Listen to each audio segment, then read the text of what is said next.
Bom, vamos começar. Na realidade, tem um ritual aqui que é fazer a abertura do evento, o agradecimento dos presentes, e se tiver alguém online. Eu imagino que o pessoal entre online mais para as palestras do Cedric, do Jutem, que vão ocorrer hoje. Mas eu vou contar um pouquinho da história de por que a gente, Charles e eu, tivemos a ideia de fazer esse evento e que culminou com isso que está aqui, né? Bom, Charles e eu somos bem amigos e a gente conversa bastante sobre as nossas agruras do dia a dia de professor e de pesquisador na área de processamento de sinais, das dificuldades, se a Sociedade Brasileira de Telecomunicações representa a comunidade de processamento de sinais ou não, a diferença que existe hoje entre no interesse nos alunos, a baixa procura dos alunos pelo mestrado, doutorado, pelo interesse em pesquisa, etc. E a gente, no ano passado, falou, a gente devia fazer um evento para tentar juntar as pessoas, e a gente tinha pensado assim, nos professores e nos pós-docs e nos pesquisadores de processamento de sinais, para a gente ver se a gente troca mais figurinha e age mais como um coletivo de pesquisa. Porque a gente tem perdido um pouco isso, na minha avaliação, eu acho que o Charles concorda comigo, nas últimas décadas. Quer dizer, houve no passado, acho que um esforço grande dos decanos da nossa área, o Diniz está aqui representando eles, de nuclear e atrair pessoas. As pessoas vinham para o laboratório, conversavam, falavam sobre assuntos novos, o que estava acontecendo, etc. Mas isso eu acho que, de certa maneira, diminuiu, assim, acho que tanto pelo fato de ter internet, ter a divulgação ser offline, assíncrona, e a gente busca no Google, agora no chat GPT, o que está acontecendo. Mas a gente perdeu o contato pessoal, né? O contato e a motivação, o estímulo que as pessoas davam no convívio, assim, né? Então, talvez eu tenha feito o que eu fiz pela motivação de estar no laboratório com o Sérgio e em torno do que o Diniz fazia, né? Então, eu acho que, para mim, teve esse efeito. Eu imagino que o Charles, com o João Marcos, o Mota em Fortaleza, etc.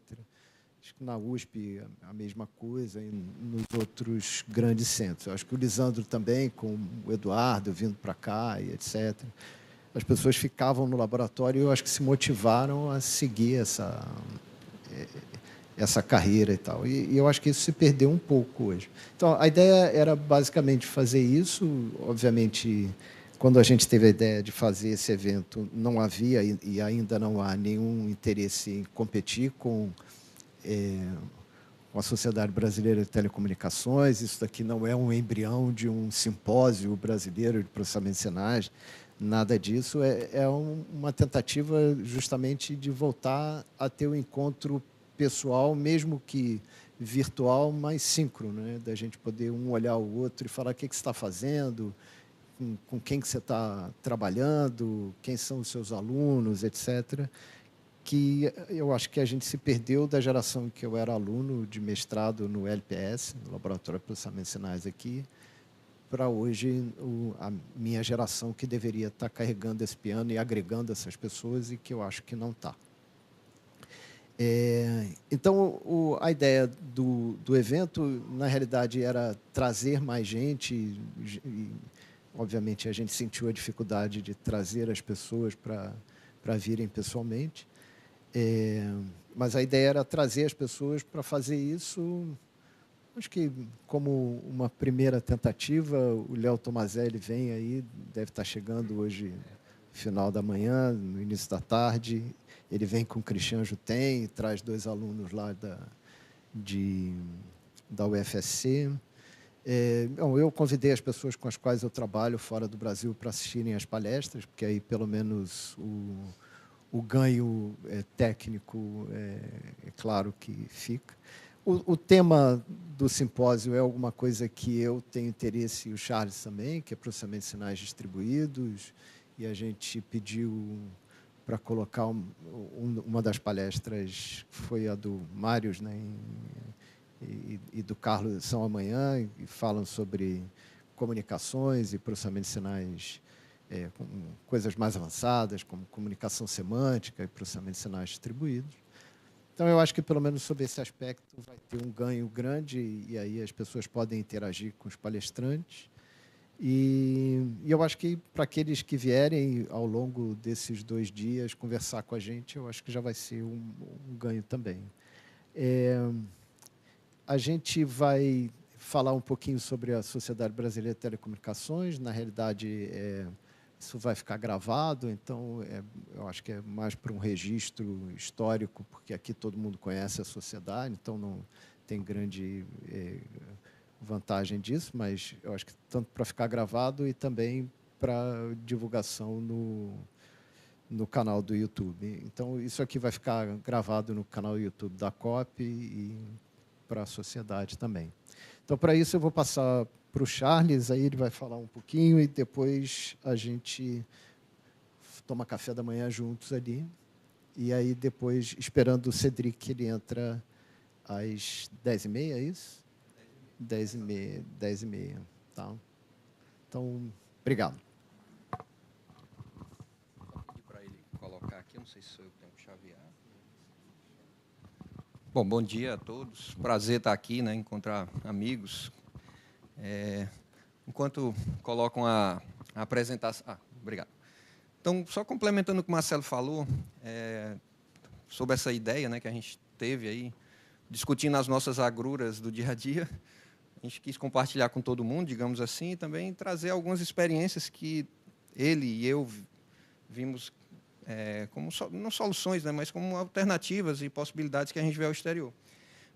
Eu estou fazendo isso só como quase um spoiler da apresentação do Christian Jutin, que vai estar hoje à tarde, porque um dos modelos que, a mim, né, me parece interessante é o modelo que tem na França, que é o que eles chamam de GDR, né, que é a inicial do grupo de pesquisa.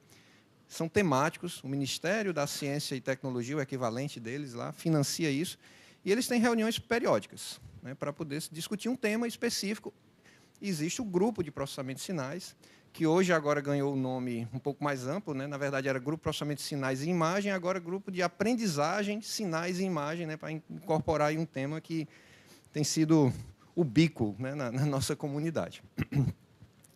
Então, o Jutin, eu acho que ele vai contar, porque ele é um dos precursores que criou esse grupo, esse movimento lá na França, ele vai contextualizar a parte histórica do trabalho que ele vem desenvolvendo nesse também desenvolvimento aí do grupo lá no GDR, né? Tá? Bom, o Marcelo também já deu uma introdução. Eu vou falar, na verdade, a gente convidou a SBRT, né, os presidentes ou diretores para virem falar.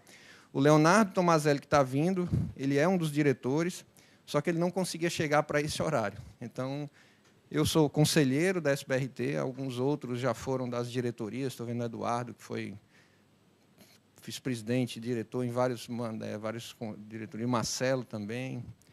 E aí eu estou como conselheiro, fui autorizado a fazer essa fala aqui, tá? Que é mais para registro histórico mesmo. Então, uma sociedade, né, que surgiu, como várias outras, e mais ou menos no mesmo período, né, a sociedade cresceu, foi fundada aqui no Rio, em 1983, no primeiro evento que houve na temática, né, telecomunicações. Tá? E a gente, ao longo desses pouco mais de 40 anos, aí, vem aprimorando, ajustando a missão em função das equipes, né, que vêm se agregando, das novas gerações de alunos.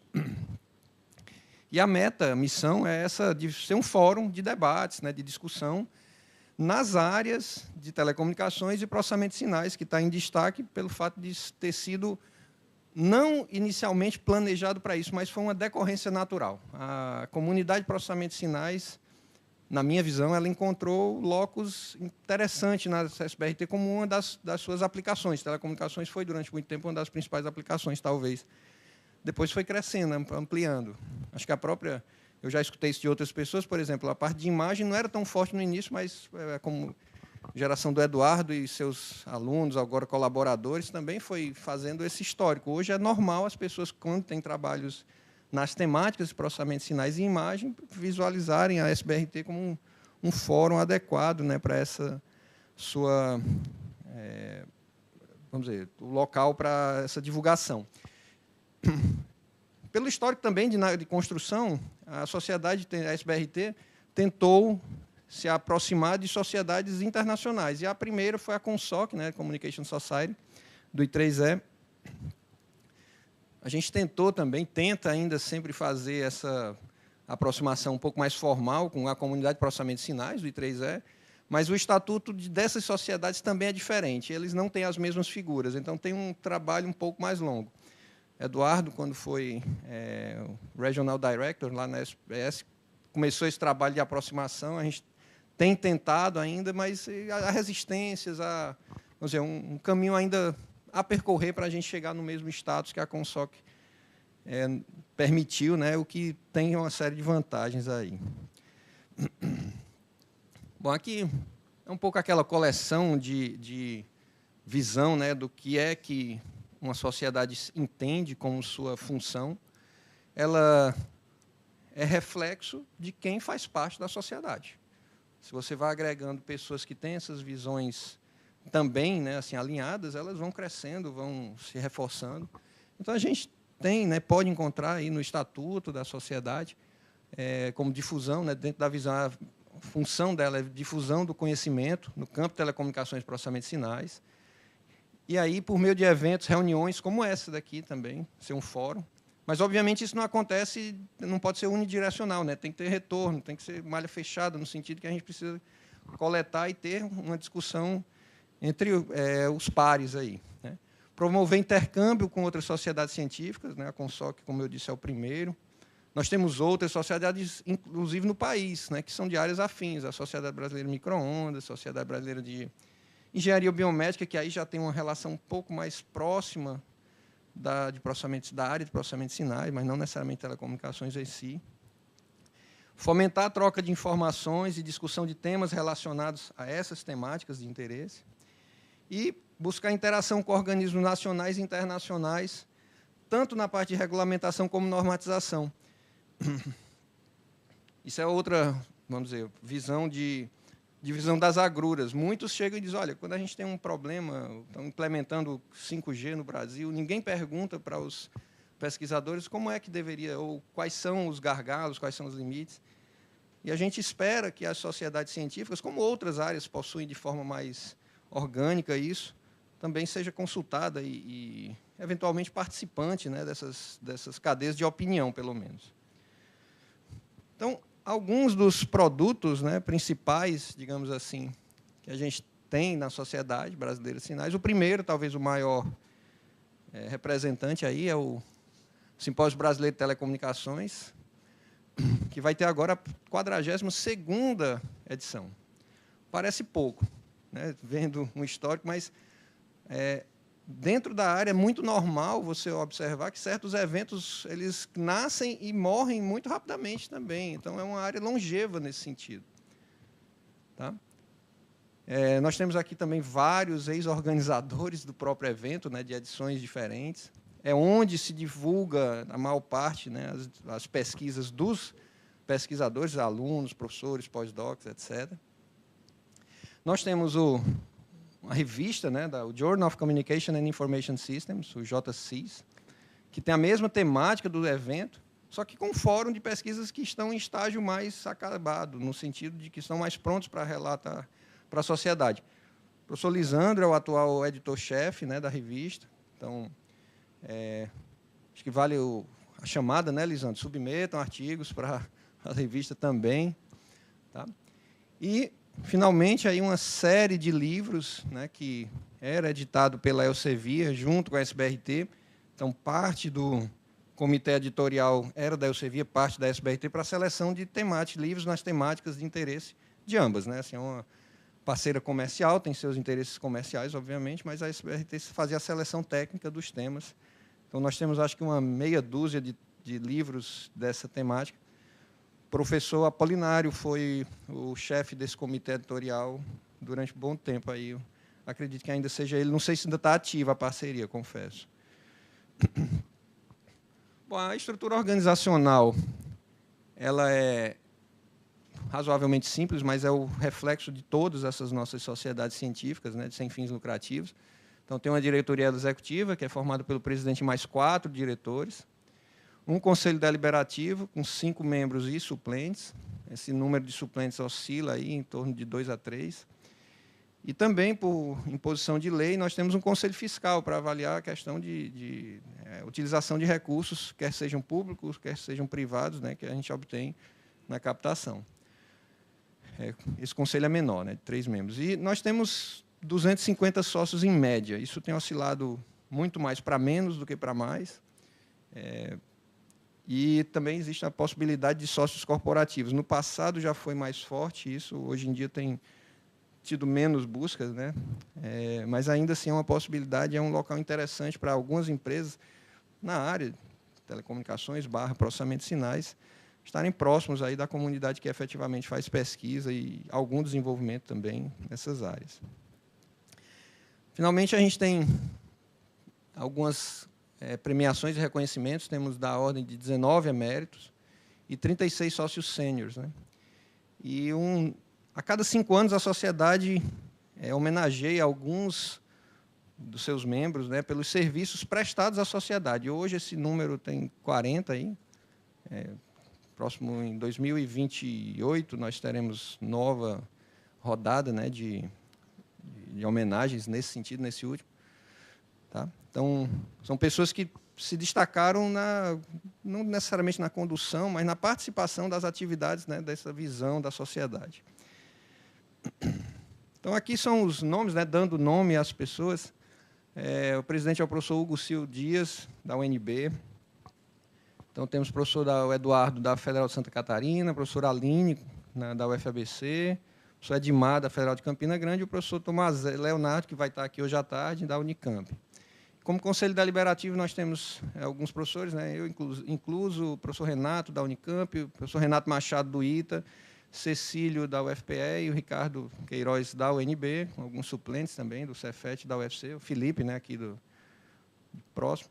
E no Conselho Fiscal, o professor Lisandro, o professor Cristiano Panazzo, que é o presidente anterior, e o professor Alexandre Pou, que foi diretor de finanças aí no passado. Então, esse vamos dizer assim, são as pessoas que, de uma certa maneira, são vamos dizer, o carro condutor, né, no momento da SBRT. Tá? Então, esse é um registro breve, né, como todo mundo já conhece, um pouco não, né, bastante a fundo, né, falar da SBRT para vocês é redundante, mas para os que não conhecem, né, fica vamos dizer, a informação, de certa forma, um apelo, né, para procurar se informar também sobre as atividades, né. O site da SBRT nós temos uma biblioteca de todos os eventos, né, está online, não tem todos ainda, porque no início, né, existia uma época que não tinha internet, que as coisas eram impressas somente. Então, o trabalho de recuperação dessa informação também ela é mais demorada para digitalizar tudo. Então, a gente está sendo feito paulatinamente, né, mas vai ser contabilizado. Tem a revista, como eu já falei, o professor Lisandro é o editor-chefe, pode fornecer mais detalhes, né, assim, aos interessados. E outras vantagens, como eu disse, por ser uma sociedade parceira, né, sociedade irmã da CONSOC, os membros da SBRT têm desconto como os membros nos eventos da CONSOC.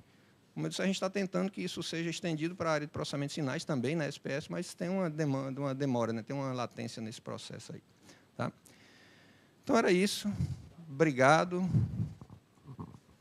Obrigado, Charles. Eu me debato com o negócio que a gente faz a mesma coisa que a gente fazia há 40 anos, e eu não sei se as coisas estão caminhando no sentido que a comunidade caminha. A gente estava falando sobre as aulas, que os alunos já não têm mais caderno, tiram foto do quadro. Mas eu acho que, do ponto de vista da sociedade, é a mesma coisa, né? Eu acho que isso se reflete no fato da sociedade ter cada vez menos sócios e tudo mais. as pessoas falam da revista, eu acho que é o que mais bate, mas talvez os meus artigos, bom, certamente o meu artigo mais citado é o da J6, o artigo lá do Survey, deve ter quase 1000 citações lá, sei lá. Todo dia eu recebo uma opção. Então, a revista tem uma ótima visibilidade, mas não conta nada, né? Quer dizer, a maneira como a gente avalia a carreira é anacrônica também, não sei. Então, as coisas que mais contam não são, talvez, as mais relevantes, não sei. É diferente, né? Publicar em revistas de alto impacto é mais importante. Não sei. Bom, eu não sei se vocês querem falar alguma coisa. Estamos entre amigos aqui, né? Então, tem alunos também. Tem aluno de graduação, o Gustavo é meu aluno. Então, acho que pode dar perspectiva diferente também. Não sei. Ninguém quer falar nada? Fala, Sergito. Vai ficar gravado, falta sempre talvez um slidezinho do SBRT desse ano. Bem lembrado. De fato, ficou devendo. A culpa é dele. Não, a culpa mas a culpa, vou pegar o chapéu porque a apresentação, na verdade, eu falei com o Hugo, ele disse que não poderia vir, e eu disse, não, para gravar, né? Não grava. Aí eu que fiz e aproveitei os slides, mas, de fato, esqueci. Né? Isso foi um fato... Obrigado, Sérgio, pela crítica que é devida, né? Assim, a gente merece. O evento esse ano vai ser em Belém. E o do ano que vem vai ser em Natal. Então, ele ocorre normalmente nos períodos de outubro, né? Setembro, final de setembro, começo de outubro. Esse ano vai ser de 1 a 4 de outubro em Belém do Pará. No momento está na fase de revisão dos artigos, né? Então, quem submeteu deve estar esperando, aí, deve sair no início de julho. É uma informação que eu me lembrando, Marcelo falando aqui, a dinâmica das coisas é difícil também, né? Assim, a gente depende dos colegas, depende da motivação. Então, finalmente, esse ano, né, talvez anunciando aí em primeira mão, vai sair agora o edital, né, uma chamada. A SBRT decidiu tirar da gaveta uma ideia que a gente tinha já desde a época que eu estava na diretoria, e talvez antes, na época do Cardieri. Vai ter um edital de prêmio de melhor tese nas áreas de telecomunicações e processamento de sinais. Bom, é o primeiro, então tem um universo aí para a gente, obviamente que quem defendeu há muito tempo não vai poder, porque tem foi definido um calendário assim, de defesas, né, que pode concorrer, não é só de um ano, né, acho que são 2 anos e meio, algo do tipo. Então, tem essa, vamos dizer, tentativa, como o Marcelo colocou, de fazer alguma dinâmica, né, de da coisa mudar, de engajar um pouco a comunidade, a sociedade de uma forma... a nossa sociedade, né, como pesquisadores, alunos, para se discutir mais. Né? Ciência se faz com discussão, com troca de ideias, e essas trocas são naturais também. Antigamente, a gente ia... O evento em Manaus, saía todo mundo e ia para Manaus. Eu discuto se as pessoas vão se sentir motivadas a ir a Belém. Né? Porque...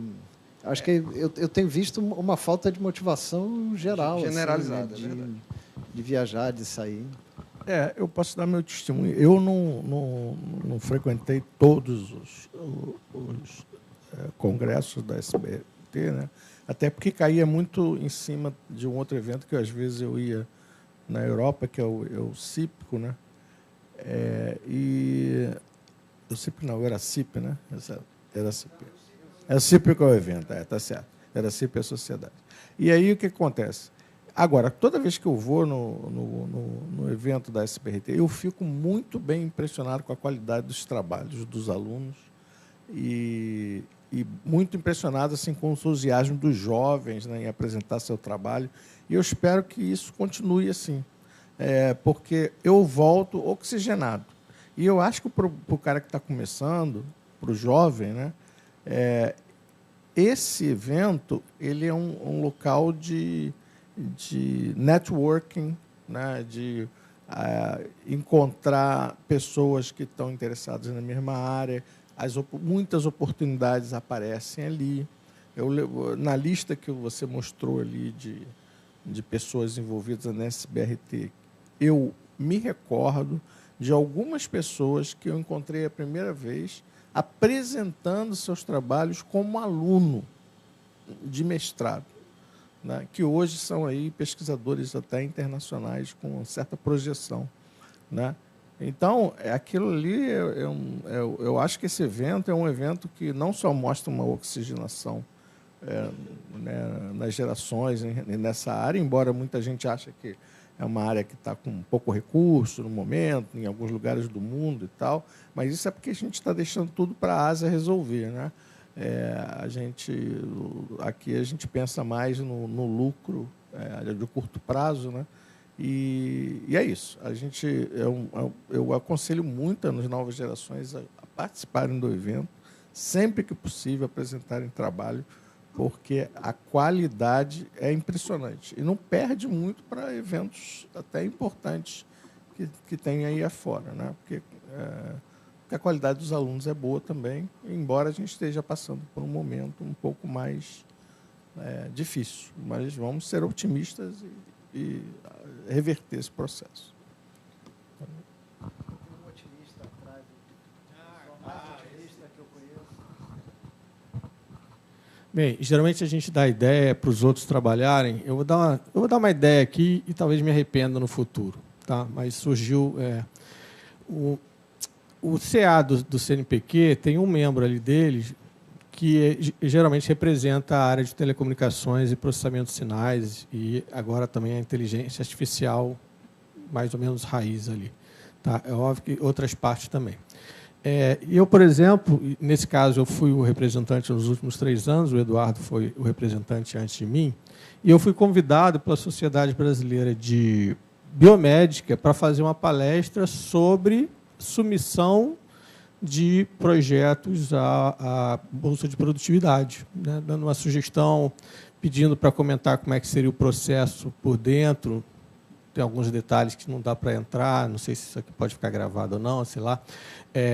Mas dicas, erros comuns que as pessoas fazem. E eu achei essa palestra muito interessante, talvez, principalmente talvez até para a SBRT, fazer parte talvez do evento. Não sei se todo ano vai ter alguma novidade necessária mas eu acho que também muita gente que submete comete alguns erros básicos e eu tenho curiosidade de algumas coisas sobre como é que funciona o processo. Isso poderia participar uma palestra genérica da SBT, talvez fazendo parte do evento, do congresso, não sei. Não sei quem vai ser o meu substituto, então também não sei se esse pepino vai interessar o meu substituto. Mas, assim, e é interessante, porque é dinâmico. Ao mesmo tempo, tem umas regras lá, mas é dinâmico, porque depende, claro, do comitê. O comitê muda constantemente, regularmente. Até essa dinâmica é interessante falar também, por isso que também tem coisas que não podem ser escritas na pedra. Mas eu acho que fica uma ideia aí para essa sociedade, ou o congresso, ou os dois, sei lá. Eu acho que o seu substituto ele não foge de roubadas, entendeu? Então, eu acho que tem uma boa chance que ele vá aceitar fazer essas coisas. Eu acho que é uma ótima ideia, Sérgio. Eu acho que a gente explora menos esse tipo de coisa. Outro dia, o Zé Gabriel, que é o atual coordenador do programa aqui, me perguntou sobre processo de avaliação da CAPES e tal. Eu falei, você tem que chamar o Hipólito para vir aqui, dar uma palestra para o programa, para ensinar a gente como é que faz o sucupira e tal, não sei o quê. Mas eu posso chamar o Hipólito? Eu falei, deve, é função dele. Não, e o Hipólito está em Niterói, né? Quer dizer, mas é função do Hipólito fazer esse tipo de coisa. Assim como isso que o Sérgio está falando, eu acho que a gente faz pouco disso. Eu ia mencionar isso, como eu disse, algumas sociedades elas são muito mais orgânicas do que a nossa, como área. Aí o Marcelo está colocando essa questão da CAPES, que é justamente o evento, até por estar também participando do comitê da CAPES, né, da coordenação da área. A Sociedade Brasileira de Computação, em todos os seus eventos, ela chama o coordenador de área para sentar lá numa mesa redonda e tirar dúvidas dos coordenadores de programas da sua área. A gente nunca fez isso. E olha que assim, já tivemos desde coordenador, o professor Valdemar, que foi presidente da sociedade também, já foi coordenador da área, mas nós nunca tivemos, talvez, interesse, ou achamos que fosse interessante, importante, não sei. Algumas sociedades são muito mais orgânicas do que a nossa, isso é culpa nossa, né, como comunidade, e acho que há espaço, sim, Sérgio, dessas questões, até para poder as pessoas entenderem, porque essa noção de como as coisas funcionam, você deve ter recebido N mensagens e demandas, perguntas. Lá na CAPES a gente recebe também, que eu disse, como é que pode o cara estar professor há 15 anos da universidade e ainda não entendeu como funciona um negócio que acontece desde sempre aí? Então, isso acho que há espaço e deveria ser também o locus natural, né, as comunidades científicas para serem objeto aí de fomentar essas questões, essas discussões também. Eu concordo. Eu acho que talvez seja uma ótima dica de fazer uma mesa redonda, alguma coisa disso na sociedade. As pessoas sempre me perguntam, os alunos perguntam, por que eu tenho que me associar à Sociedade Brasileira de Telecomunicações? Qual o ganho que eu tenho nisso daí? E as pessoas não veem muito valor de fazer parte de uma sociedade, de um grupo com interesses parecidos. E isso é muito chato, muito triste. Acho que a gente perde muito com esse isolamento. Realmente, a Sociedade Brasileira de Computação é muito mais...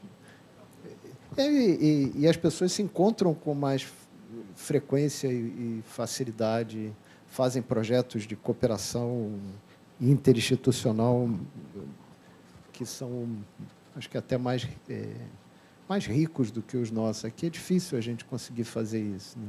E acaba competindo com o outro. Bom, eu acho que é uma ótima ideia. Tem que passar para o pessoal de Belém, né? Para incluir no programa. Eu acho que é uma sugestão boa. E aí o Sérgio vai a Se o a meu Belém. artigo for aceito, aí eu vou. Passar para a comissão também. Tem que passar para a comissão de programa. Isso aí. Nessa linha, teve uma época que eu era da comissão de fellows do I3E, no nível do I3E, agora eu estou até no nível da Sociedade de Processamento de Sinais, né? E a gente tem muito poucas nomeações feitas a partir do Brasil. Isso é a primeira coisa. As pessoas, não tem chance, não sei o quê. Não é bem assim. Lógico que tem uma aleatoriedade em relação a quem vai ser eleito ou não, porque tem muita gente boa no mundo todo, essa é a questão. Não é uma questão de a gente poder menos do que os outros, a questão é porque realmente nós não estamos sozinhos, ainda bem, né? Agora, eu lembro que uns anos atrás, quando eu estava na sociedade, no comitê do I3E, o I3E me deu uma apresentação para orientar as pessoas a fazerem aplicação para fellow e tal. E eu me lembro que na sociedade de telecomunicações teve gente que não queria que eu fizesse a apresentação, como se eu estivesse fazendo alguma coisa contra o SBRT ou porque não estavam interessados, eu não sei por que razão. Mas, na verdade, a gente é parceiro da Consoc. Quanto mais fellows a gente tiver, né, dar com a sociedade, a gente fortalece o SBRT também. É mais ouvido dentro do I3E. Né? Não que seja importante, né, de suma importância, mas é relevante para poder mostrar que o Brasil também contribui. Né? E nós, brasileiros, temos que sermos um pouquinho menos colonizados, ou sentirmos colonizados pelos outros e mostrar que nós somos tão bons quanto os outros, né? Podemos tudo, que todos podem, porque nós somos humanos, igual a todo mundo. Né? Então, essa é uma outra coisa. Né? Chamar a gente para poder atrair novas nomeações. Né? E no Brasil tem gente que tem nível tranquilo para passar no nível de fellow e que não consegue porque não são nomeadas, né? Não é porque não são preteridas, não é isso. Tá bom?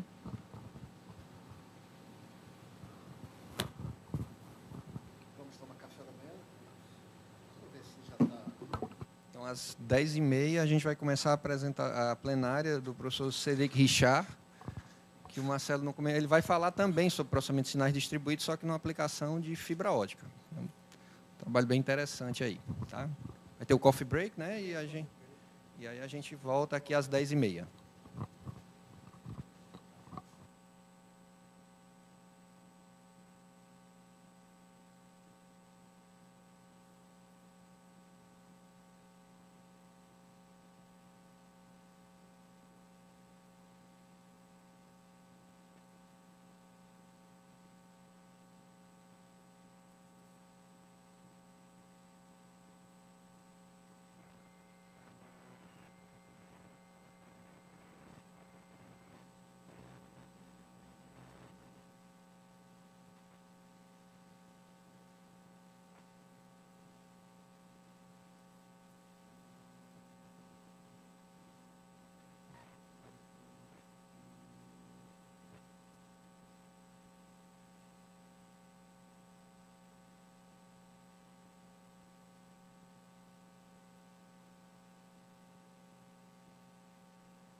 Hello, Cedric.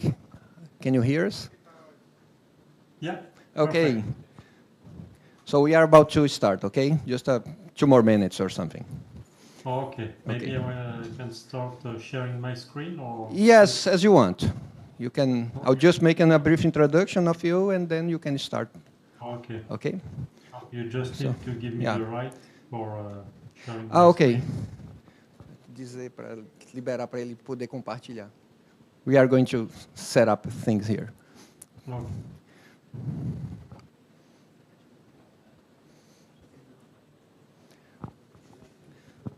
I can see you now. Yes. Nice to see you. Good to. Thanks again for accepting this invitation and being part of this small event. So not sure if you can see, Denise is here. So, Okay. okay, yeah, there. It's okay? I think you are supposed to can share now. No, not yet. Será que ele pode... Marcelo? You need to activate this on the Zoom. Eu acho que normalmente tem uma de segurança que aí permite para liberar.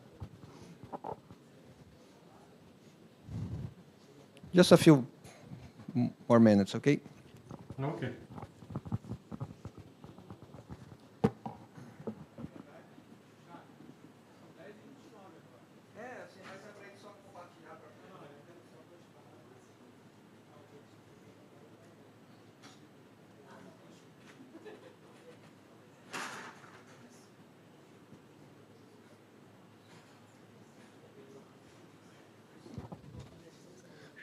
Okay, we can see your screen now. Okay, good. Okay.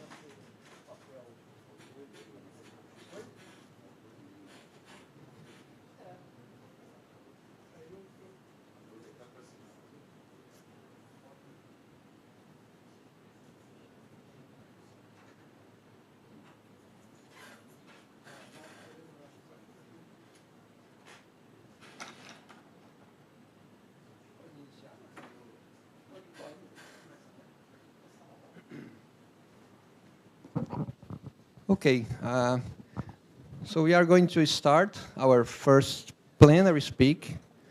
So this is going to be done by Professor Cédric Richard. I'll make a brief introduction of him. He's a dear colleague and friend. So Professor Cédric has a very long CV and contribution, so I'll just highlight some of the points. Cédric is now the chair of the IEEE SPTM-TC, right, Cédric? Exactly. Yes. And also the editor-in-chief of the Signal Processing Journal from Elsevier. He works on huge number of different applications of signal processing, and his talk is going to be on distributed acoustic processing for a specific problem he and his team are working with. Okay, Cédric, the floor is yours. Thank you very much from the organization. Would like to deeply thank you for accepting to participate on our small forum here. Okay. Thank you, Charles. Thank you for the invitation. So, during the next hour, I'm going to introduce some techniques to process distributed acoustic sensing data, DAS for short, DAS, distributed acoustic sensing, and I will introduce this technology within the context of smart cities monitoring. In particular, the aim of my presentation will be to introduce efficient machine learning tools to process this kind of data. I will introduce the technology also, and I will address questions such as denoising, deconvolution, and beamforming, with applications to car and other vehicles tracking and velocity estimation. Note that the techniques I will introduce are quite generic and may not be limited to smart cities monitoring, but they could also be considered in other applications, such as geophysics, for instance, but they could be also applied to other technologies than distributed acoustic sensing. So let us begin by saying that fiber optic sensing is an emerging technology that uses fiber optic cables, such as those we use in telecommunications, to make measurements of mechanical vibrations and also temperature variations. And as a subcategory of fiber optic sensing, we have distributed acoustic sensing, which measures stretching and contraction of glass fiber at specific location of these telecommunication fibers over distances of up to tens of kilometers. It means that, in fact, we can turn telecommunication fiber optic cables into an array of sensors, which can collect independent measurement of strength every few meters. It means that, in fact, using existing telecommunication fibers, we're able to sense some information over distances longer than 100 kilometers with a resolution of, let's say, 5 meters. Now, measuring stretching of the fiber may not sound very interesting at first, but in fact, there are lots of interesting things that generate vibration and strains along the fiber. So, for instance, distributed acoustic sensing is already being used to measure fluid flows, which is useful to detect leaks in water, oil, and gas pipelines, for instance. But we can also make some measurements on the resonance of tall structures like buildings or bridges. And we have also tons of natural sources of vibration, including earthquakes, landslides, rockfalls, and avalanches. But we also generate tons of seismic micro-vibration ourselves with our cars, trains, boats, and even with our own feet, in fact. So, and since fiber optic cables are very resistant, flexible, and require no electrical current, you can deploy your cables almost everywhere. But in fact, what we do with this technology is that we prefer to use existing telecommunication cable. What is interesting for smart cities application is in fact that you have these telecommunication cables almost everywhere. And we call the fiber we use dark fibers because in fact what we do is that we do not use exactly the same cables in the sense that we do not mix this measurement with existing telecommunication flows. In fact, we use the dark fibers, which are close to the other one and which are used in case where you would have some fibers which are out of order. So we use the other one. And in fact, our cities and even our oceans are full of these telecommunication cables. And with DAS, we have the potential to tap into them to make dense measurements along these cables. Now I'm going to introduce how it works, in fact. And the main principle behind fiber optic sensing is nicely illustrated by this photograph, which shows, you can see the laser on the left side, shining coherent light into this plastic rod, and the light then bounces around inside this rod and finally exit there. But you can also notice that you have some light on the sides of this, what looks like a telecommunication fiber. And in fact, this is this light we use. Let me explain this. The reason why we can see this in fact, green light is that you have inside the fiber numerous nanometer scale defect inside the glass. And when a photon hits such a defect, then it gets re-emitted in random directions. And some of them will be sent in the direction of your eyes. And this is the reason that you can see them. But you will have also other photons which are going to be sent backward in the direction from which they came. Means if you have your laser there, you will have part of the light which will be re-emitted, backscattered, because of this dust inside the glass. And with a sensitive detector, we can measure this backscattered photon. And this is what we're going to use, in fact, to make some measurement of vibration in the ground, for instance. So the main principle of distributed acoustic sensing is this one. What we do is that we measure the light or phase that comes back after sending a pulse of light inside the fiber. And then in stationary situation, when you do not have any vibration around the fiber, you obtain a certain fingerprint as a function of time. And then, because this is a fingerprint that depends on time, in fact, you can convert this into a fingerprint that depends on the distance along the fiber, because you know, of course, the speed of light, the velocity of light inside the fiber.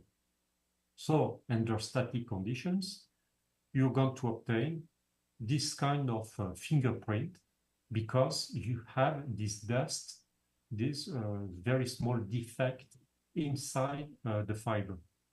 But when you have some perturbation, what's going to happen is that these dust are going to move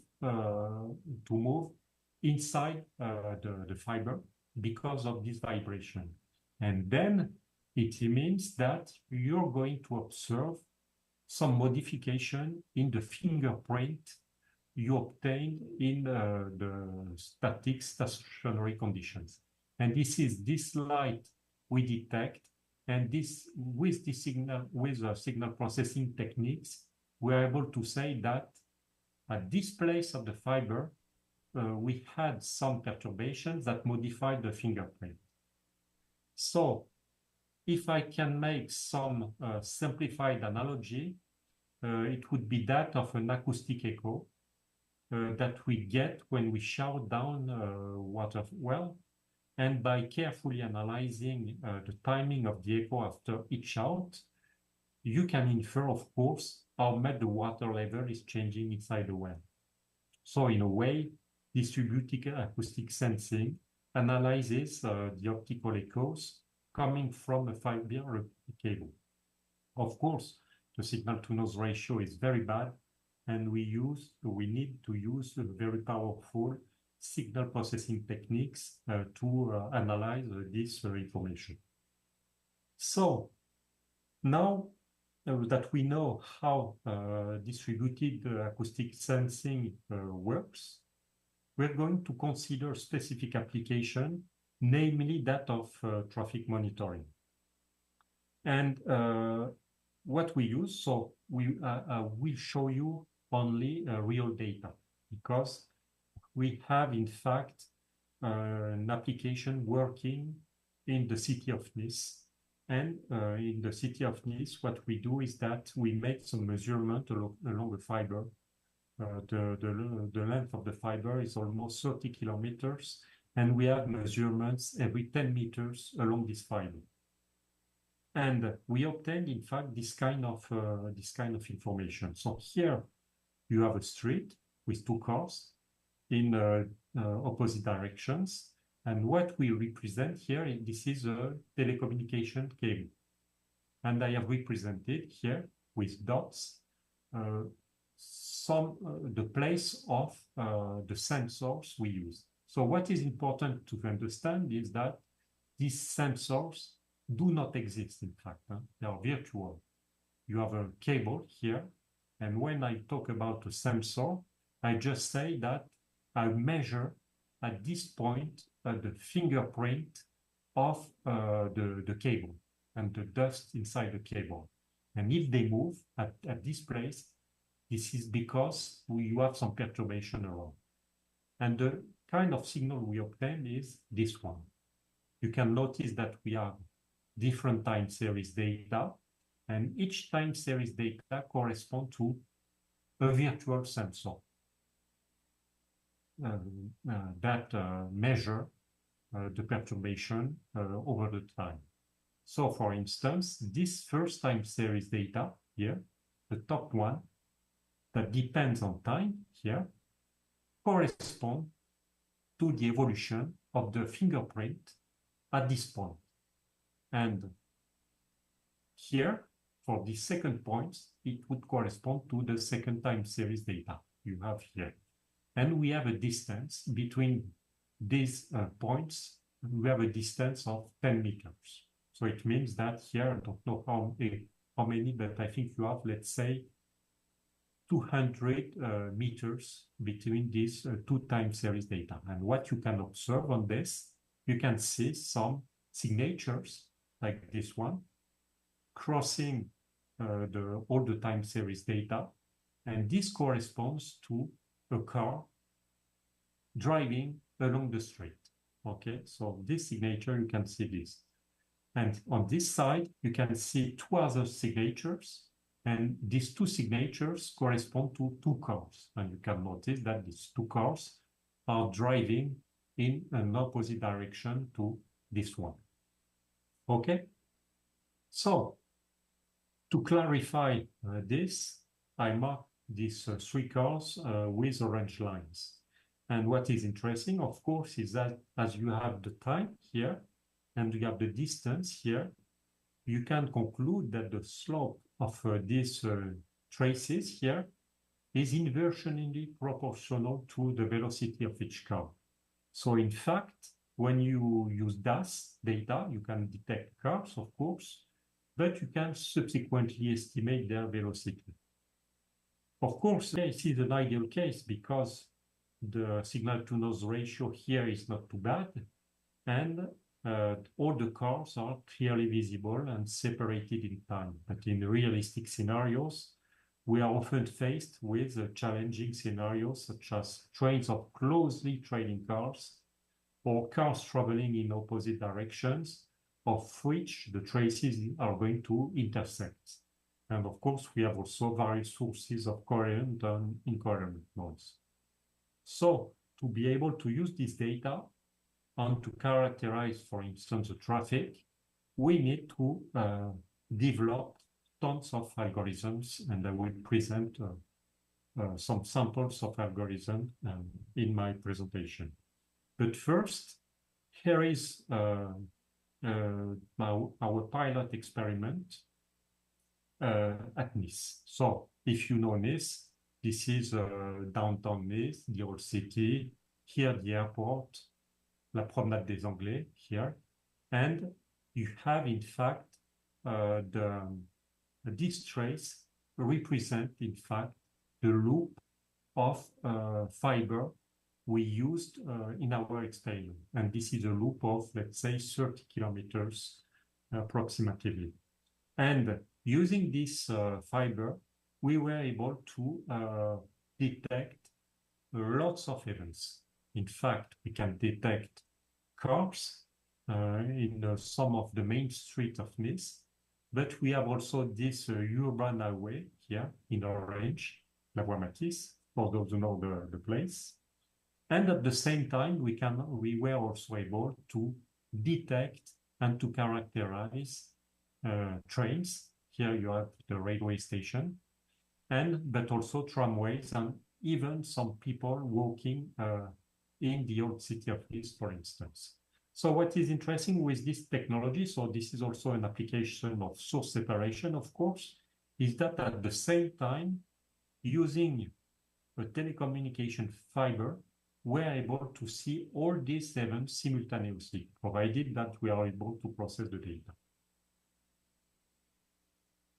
This is the signatures, let's say, and you can notice this spot of lights, and this correspond to cars, in fact, and you can notice, for instance, also, sometimes the traffic that stops here on the Promenade des Anglais, and this corresponds to the traffic lights you can have on this.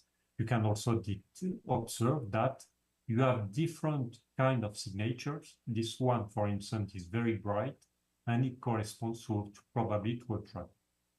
And in this way, so we are able to monitor the whole city, the city of Nice along this fiber.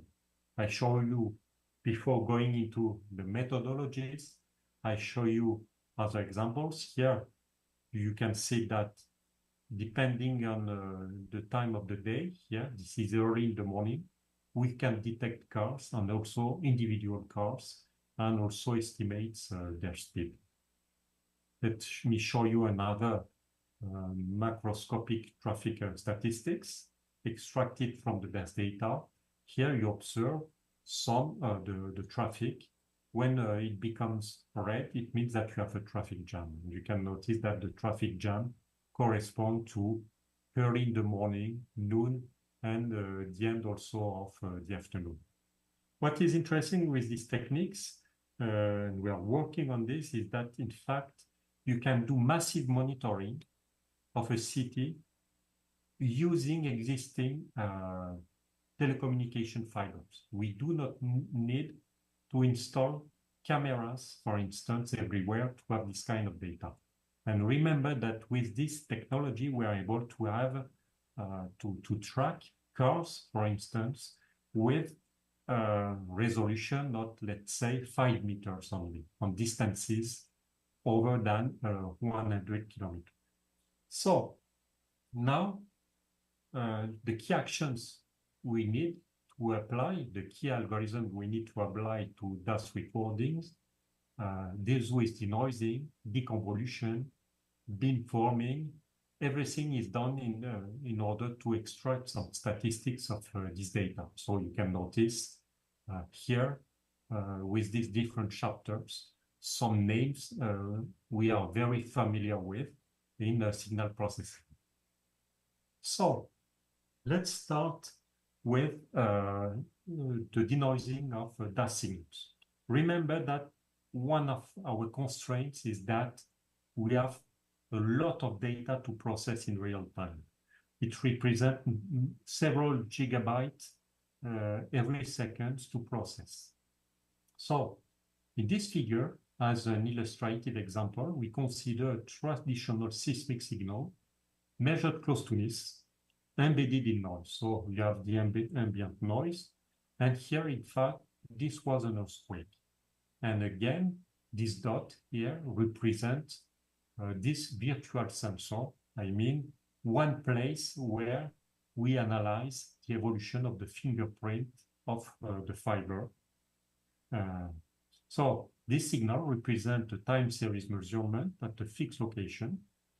And as I mentioned earlier, we have this kind of measurement every couple of meters. So instead of looking at individual waveforms like this one, we can actually stack all of them and try to extract and use this information, in fact, to perform denoising. So this is this kind of image we obtain. So this is exactly on the horizontal axis, you have the time in seconds, and then the vertical one, you have the distance along the cable. And this position corresponds to the location of the laser source we used. And the coast is, in fact, here, and this corresponds to offshore data, close to this, close to Toulon.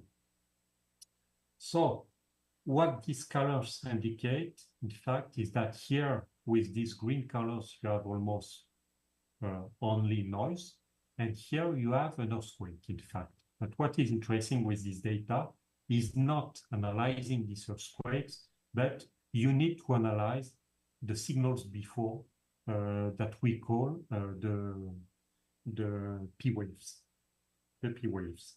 And to get this one, to get these P waves, of course, we need to apply some denoising algorithm. So traditionally, when we have seismic data, the first things we have to do is to perform some frequency-based filtering, high pass, band pass, low pass filtering in order to zoom in on the signal of interest and to remove the noise around this signal of interest. But in the case of distributed acoustic sensing, the problem is that we have an overlap between the noise frequency band and the signal frequency band. So in order to denoise this signal, what we're going to use is the two-dimensional structure of time and space of the DAS data. And to give you an example, I'm going to consider this picture of a zebra. And this picture is in fact very illustrative because this is not only a zebra, but this is an animal with some coherence on it. And you can notice that what I mean by coherence is that if I put a patch on the zebra at this place A, you see that by considering the information you have around this patch, you should be able to predict what you have behind this patch. So this is this information we want to use and to apply to distributed acoustic sensing data. On the other hand, you can notice is that if you put a patch on the bushes here, you will probably be able to predict that the content is green, but of course you will not be able to predict details behind this patch. And the reason for this is that all the small details you have behind this have a very short range coherence, on the contrary to what you have with this zebra. And this is nicely illustrated by the concept of J invariance. Basically, if you consider an input Z for which we define a partition, so you consider an image, let's say an image, and you partition this image in different blocks, J invariance means that we can define a function that predicts the content of any subset J of the partition using only information from the other subset of this partition, of course, other than J, okay? It means that you separate your image in different parts. If this image is J invariant, it means that when you put a patch on one of the subsets, you are able to predict what you have behind this patch. In that sense, the picture of the zebra has J invariant property, while the picture of the bushes has not.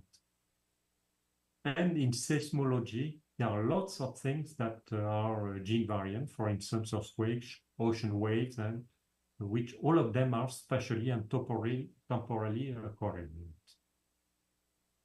At the same time, there are other things that can be considered as J variant, such as the noise sources. And this is what we do when we want to denoise, in fact, is that we use this property of J invariance of a part of the image, while the other part is not J invariant. How do we do in practice? In fact, in our case, we use a neural network to clean the data. And this deep learning technique, I will show you what we have behind the black box just after. But this is a natural choice to process distributed acoustic sensing data. And the reason for this, again, is that because the model you have behind are very nonlinear, and also you need to use techniques that can process a lot of the data in real time.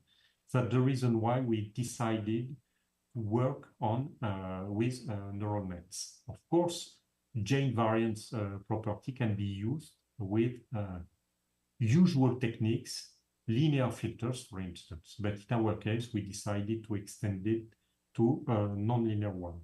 So what we do with this neural net is that we use as input data the different time series data coming from the DAS. And what we do is that at each time instant, we blank one of these DAS data, and we try to predict it at the output, given all the input data except this one.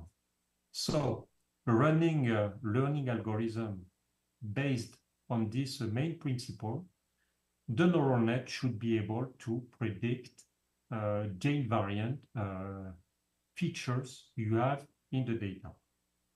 In fact, it interpolates the information you have between the different time series data, and you can notice that the neural net cannot simply cheat because it cannot copy the input at the output because we have blanked this information.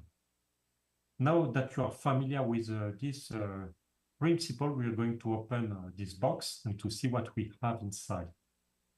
In fact, what we use is a convolutional neural net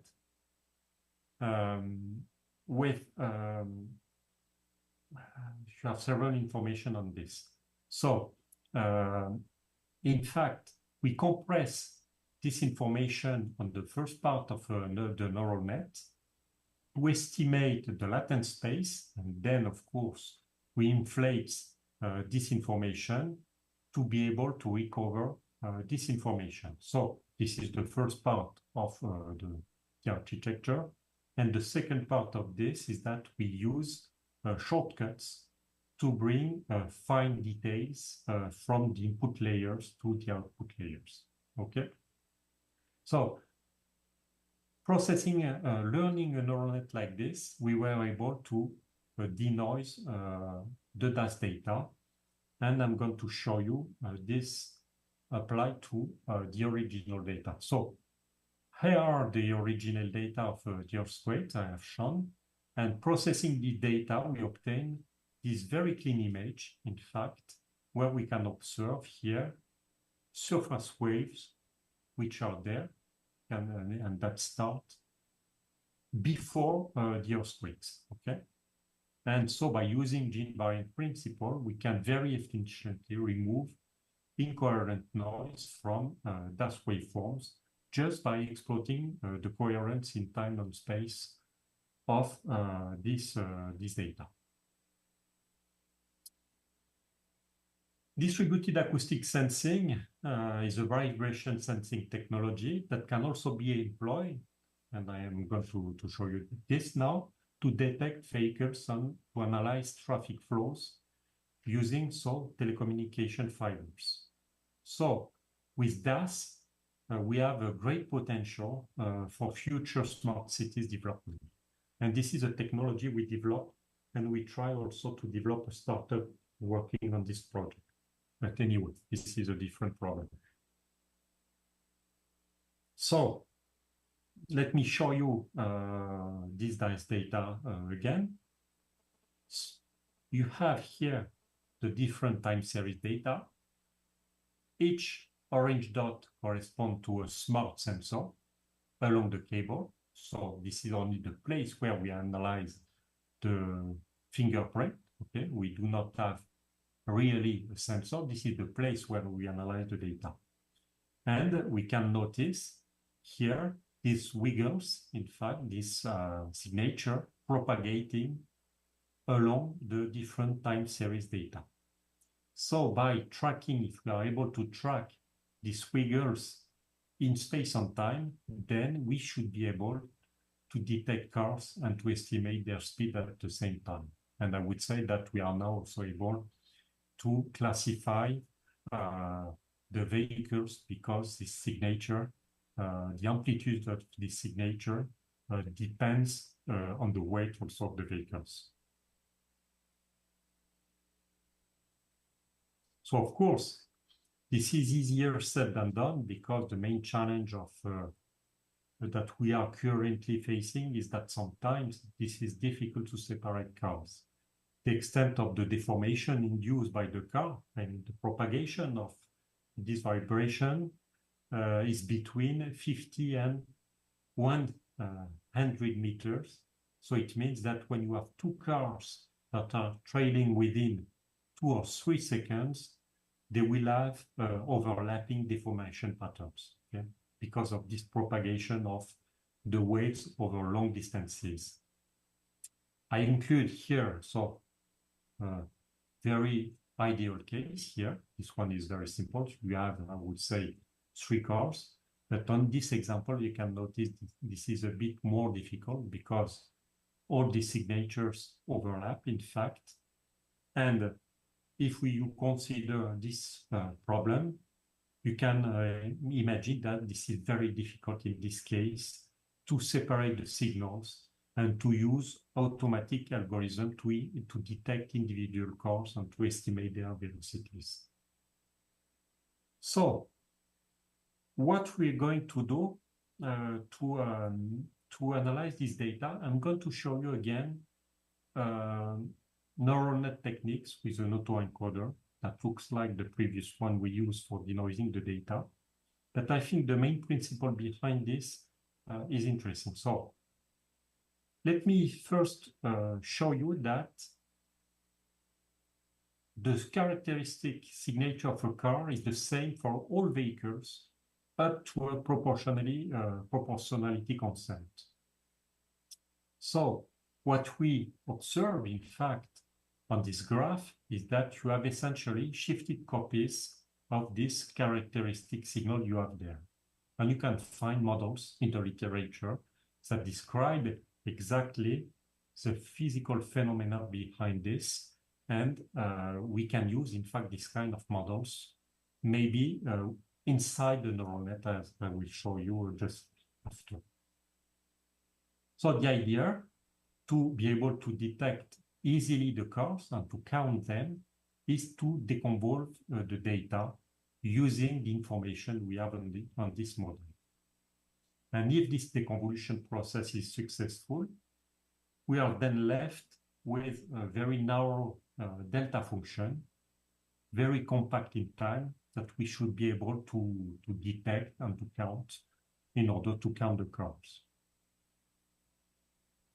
The problem is that, unfortunately, performing robust deconvolution using the algorithm we have in signal processing is very challenging because of this huge quantity of data we have with DAS, but also because we need to process everything in real time, meaning that we cannot, for instance, solve an inverse problem with optimization algorithm. It means that we need, in fact, to use pre-trained techniques. And we perform, in fact, the deconvolution of the data as follows. Here you have the input data. So you have this different time series data corresponding to different points analyzed along the fiber. You have your autoencoder here, again, with the latent space here. You have some shortcuts here to preserve fine details. And in fact, to train this, and this is original, in fact, what we did here is that the idea is, in fact, to compare the input data with the output data obtained at the output of the neural net that we convolve with the model of Wiggers. It means that we train the neural net to get a sequence of delta functions like this one, which are convolved with the signatures of the car and then compared to this. And using this loop, during the training process, we are able to obtain this kind of very thin trace for vehicles. Let me show you some example of this. Here you have original data. So this is a quite easy situation. You have two cars, two traces, and you obtain these two traces at the output of the neural net. And these one are very easy to detect, in fact. On this figure, we have a more complex case because this is a bit more complicated to count the cars on this image. But using a neural net pre-trained, as I presented you just before, we are able to obtain these different traces, and you can notice that, in fact, in that case, we had 5 cars crossing the fiber, I would say. We were able to compare this to ground truth because in that case, we were able to use magnetic loops you have on some streets that can detect the cars with other principles.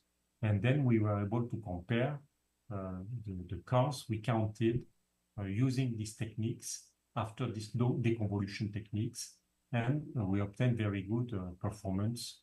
But the main difference, again, between distributed acoustic sensing for smart cities monitoring and so compared to cameras, for instance, or magnetic loops, is that with a DAS, in the interrogator, you are able to detect and to track cars over very long distances, while with camera, you are only able to track these cars in front of this camera, okay? So let me show you an example.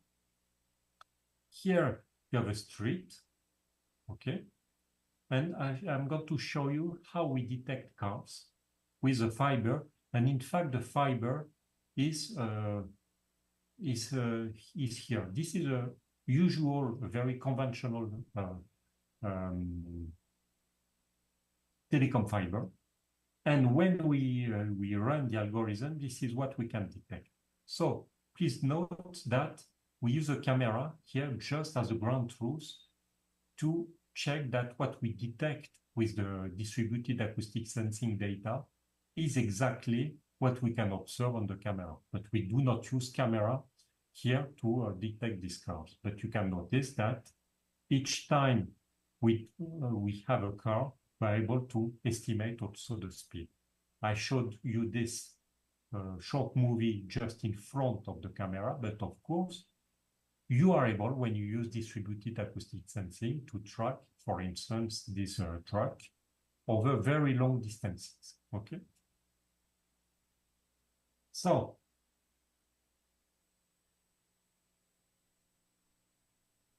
when cars are identified as coherent waveforms, in fact, you can use DAS as an array of sensors. And of course, when we work in signal processing, immediately you think about using beamforming analysis to analyze the data. And I'm going to develop in the rest of my presentation 2 very usual models, very well known within the domain of signal processing, and I will finish by an algorithm that uses a neural net again, for the same reason as before, just before, because we need to be able to process the data in real time. So, first of all, so the problem is to use beamforming in order to analyze the car and also to estimate their speed, okay? Because you can use this fiber as a linear antenna, and the problem is now to detect cars and to estimate their speed. So, for the first model, we consider a DAS measurement of a car traveling with a constant velocity v. So this is what you have here. You have the velocity v here, the distance between two sensors, which is D, and Q correspond to the ID of a sensor. So it means that this quantity corresponds to a time lag in the signal. So Y Q of n is a time series data composed of the signature of a car with this time lag plus a noise that depends on the time series index. By using the Fourier transform of this measurement, of course, you obtain this and you are able to separate the signature of the car and this information where you have the information on the speed you want to estimate, the speed of the vehicle. You know this. What you can do is that we can then define a steering vector for a set of sensors depending on Q, and on Q here is Q going equal to 0, 1, 2, etc. as a function of the velocity of the car. So we obtain this model in the frequency domain where K represents the frequency, because remember that this is the Fourier transform of the time series data. This can be written like this, where we factorize the signature of the car depending on the frequency. The frequency K is fixed. We have the steering vector at the frequency K again. So you can notice this depends on the frequency K you have there, on the index, and on the speed you want to estimate. To estimate this, a very usual form algorithm to perform beamforming is to use the music algorithm, in fact.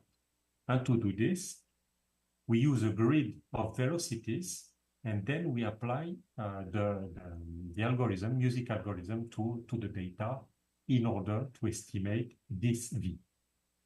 In fact, what we need to do first, based on this, is that we need to estimate the covariance matrix C of K that depends on the frequency, okay? And in order to get the eigenvectors and eigenvalues. The problem with this is that we need to estimate this covariance matrix, and it depends on the frequency. And the problem is that to estimate this covariance matrix, we have in fact few data, because we can only estimate this over the spatial dimension along Q, but we have very few data. In fact, you cannot consider the signal over a long distance, over a very long distance, because in that case, you would have some, the statistic of the signal would change. So the problem we have it here to estimate this is that we do not have a lot of data depending on Q, and this depends on the frequency K. So what we do, in fact, is that we estimate this covariance matrix around the central frequency K, let's say K bar, and we assume that the statistics of provided by this covariance matrix will not change a lot around this, let's say, K bar. And in that sense, in this way, we can estimate this covariance matrix and then use the mechanics of the music algorithm. I will show you some example. It works out, of course. This is not ideal, but it works well. Let me introduce you now another model.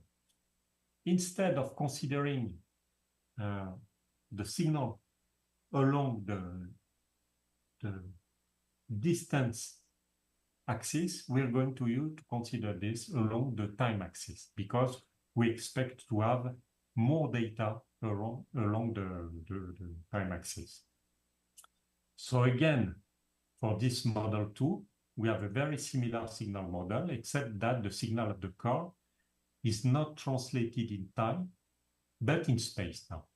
It means that now, here, this is the time, but we consider now that our signal depends on Q, and this Q corresponds to the ID of the time series data. So you still have the signature of the car, denoted by R here. This corresponds to the distance dimension, Q. Here you have a lag in terms of distance. Again, depending on the speed of the car, the distance between two sensors, and here the time index, okay? And you still have this noise. Again, by considering the Fourier transform along the spatial dimension, along Q, we obtain this very simple model. This is very usual, I know that in signal processing.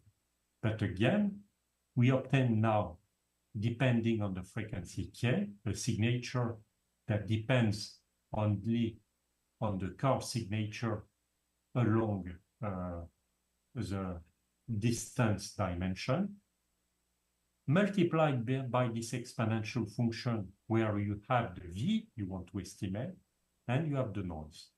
And then again, using music algorithm, we should be able to find this speed V.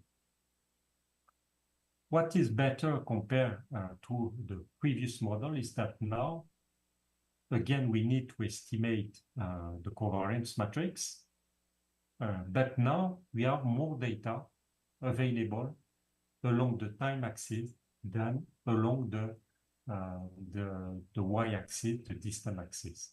And to have a good estimate of the covariance matrix, in fact, what we do is that we focus on a given frequency, a wave number. This is a wave number in that case, because this is a Fourier transform over a distance axis dimension. And we, in fact, estimate this covariance matrix using a short time window of length L. And in that way, we are able to have a good estimate of the speed. Again, this is the steering vector, which is U, the covariance matrix, and diagonalizing this, we obtain the information on the speeds of the different vehicles. Let me show you an application of these two algorithms to a very long signal, which is this one. So you have 500 seconds here, and you have several cars. You can behind this orange line, and you can notice that you have some cars very close to each other, like this, and you have cars driving in opposite directions like this. Applying these two models, in fact, we obtain these spots of light on this image in front of the different velocities which are tested with this music algorithm. And you can notice that we have a good, so sometimes we have misdetection, like this in that case here. We are not able to detect these two cars, but depending on the model, we were able to detect all the cars and also to detect the direction of these cars, because in fact, the sign of the speed gives you, in the music algorithm, we consider in our problem, gives you the direction of the cars. So this is interesting, of course, but this is too long, in fact. This is a good algorithm, but with that data, this is a bit long because you cannot analyze the eigenspaces of a sequence of covariance matrices just to detect the cars. We needed to develop faster algorithm to do this. And in fact, what we did is that we considered again these different channels, okay, these different data. And the idea we had, which is the classical one, is to perform some stretching of the x-axis in order to realign all these signals, okay? Because in the ideal case, what we can expect is that we should be able to align all these time series data on a time series data of reference, say, for instance, the one you have in the middle of this. So this is what we developed with a neural net solution, and I'm going to explain you this. So the model is this one. The idea is so to have our time series data, a neural net, and to be able to realign like this all the data. The algorithm we developed specifically for this application is comes from some very efficient algorithm used to analyze ECG data, in fact, to realign ECG data. And the idea of this model is this one. Consider two time series data, I of n and I of n plus 1. So they are not synchronized, and the idea would be to wrap one on the other one. And we developed for this a neural net, and the architecture of this neural net is this one. You have, in fact, two parts. You have this localization network, which is there.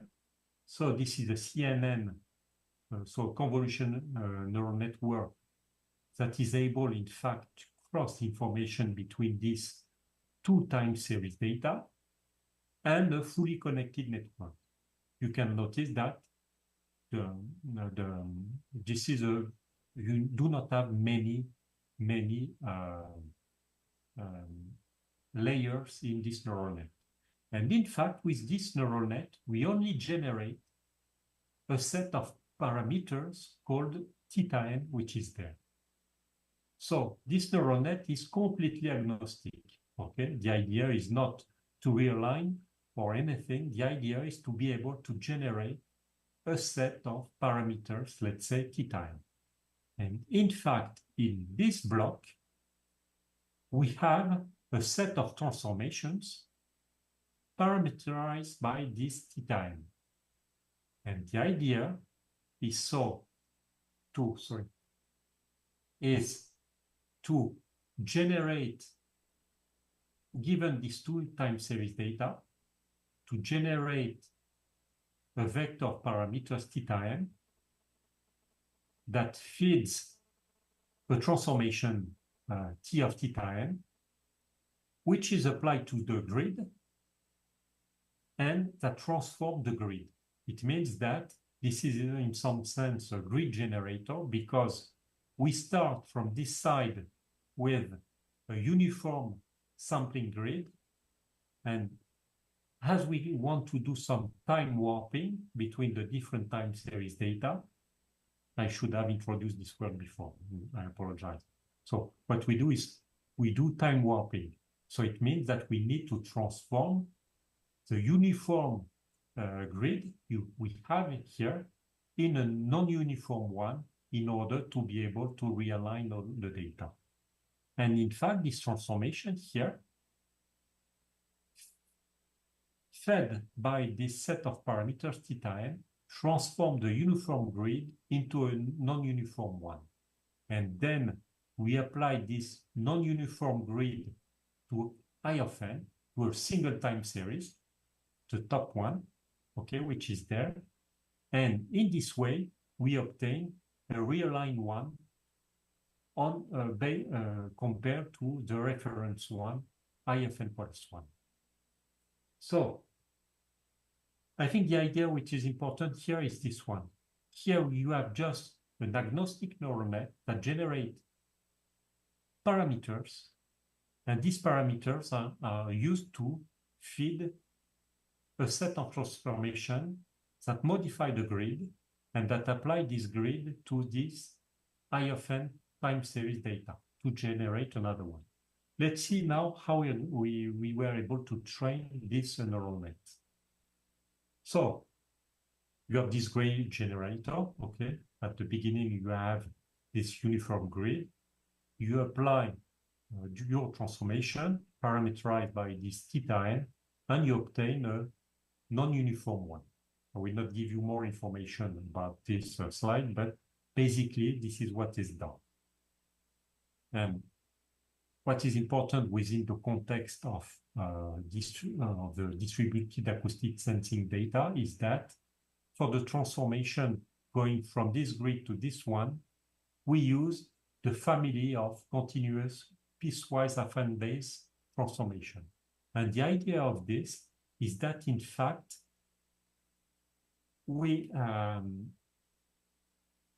in doing this kind of time warping, when you compress part of the data, if you know the coefficient you use to compress the data, to have a good alignment between two time series data, this compression factor corresponds in some sense to the speed of the curve.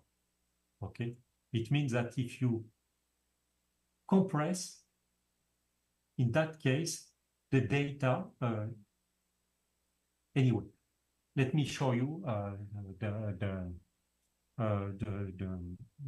techniques we use to train the network. So this is completely self-supervised training. Why? In fact, because we use collection of time series data from consecutive time series coming from the DAS data. You have this localization network that generate a parameter theta n, which is used as the parameter of piecewise linear transformation that modify the grid. We apply this new grid to the IFN, and we compare the modified time series data IFN with the initial one, IFN plus 1. And to train this neural net, what we do is, in fact, we measure the mean square distance between these two time series data.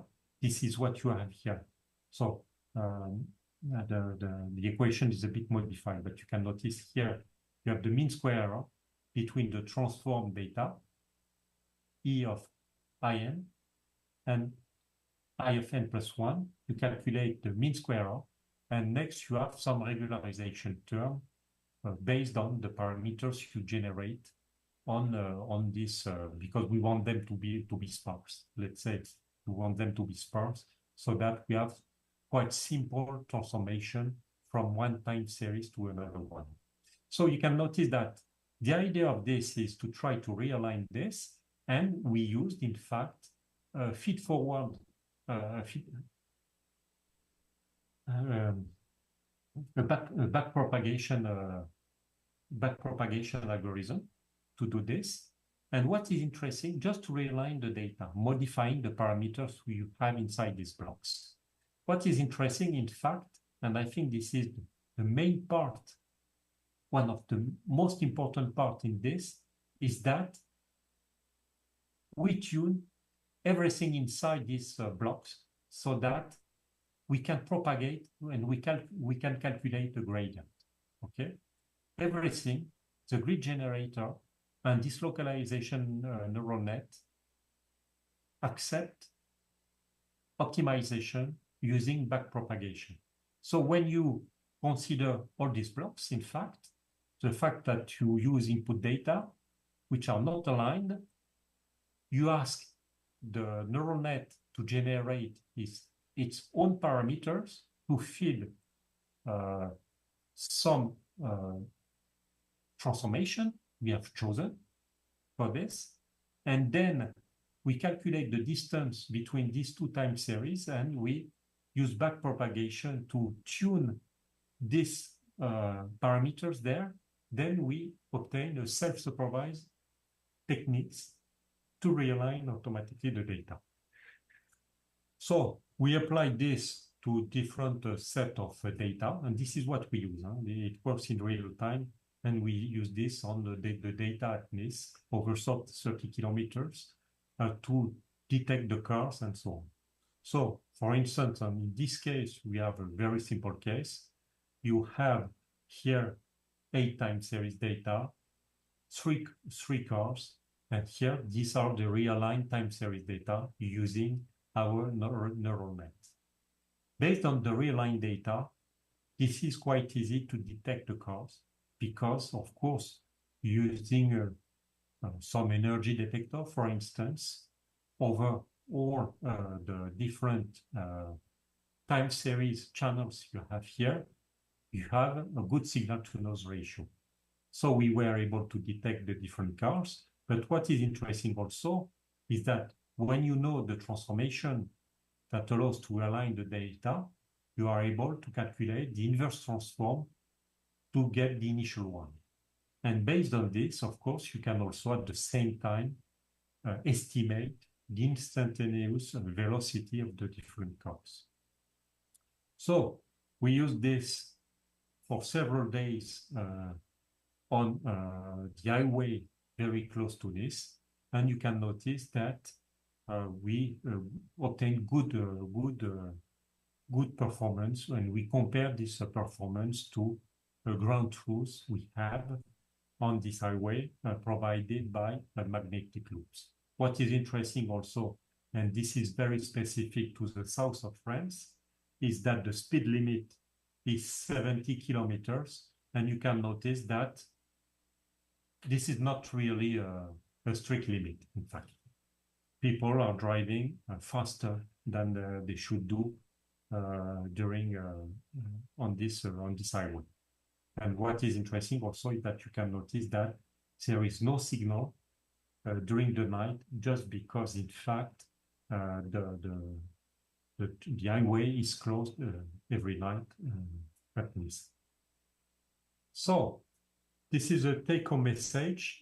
DAS provides the tools to make a very dense measurement in previously inaccessible environments. The second dimension of DAS data facilitates new analysis and processing techniques based on spatial-temporal coherence. And there are still lots of unexplored potential and application by combining DAS with machine learning techniques. So we still work on this. We have started creating a company working on this, but on the other hand, I have also a position at NIST, share in machine learning, dedicated to smart cities monitoring, in particular based on distributed acoustic sensing, but not only on this, also on sensor network, graph signal processing, and so on.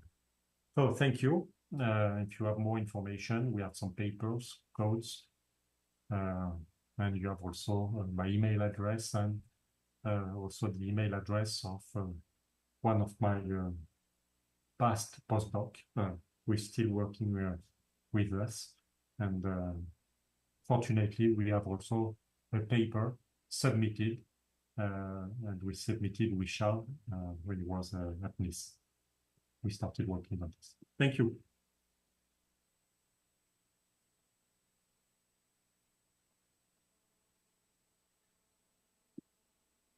I cannot hear you. I think you need to use the microphone.